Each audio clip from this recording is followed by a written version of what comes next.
ширкати мобилии Билайн бо нашри як изҳорот аз барқарор кардани хадамоти гуфтугӯии NGN худ бо номи Салом хабар дод. Ба иттилои ин ширкат муштариён метавонанд мисли пешин аз хадамоти мазкур истифода баранд.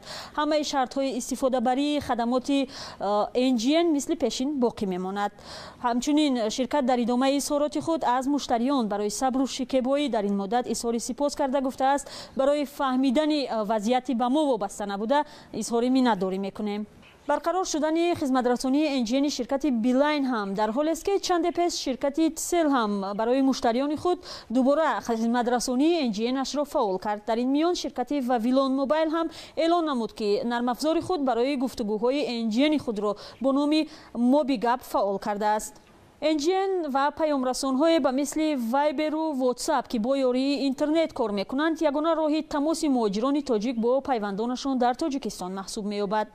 рӯзи 18 декабр хизматрасонии NGN дар Тоҷикистон баста шуд ва хадамоти алоқа гуфт дар зудтарин фурсат паёмрасонҳои дигар низ аз фаъолият боз хоҳанд монд.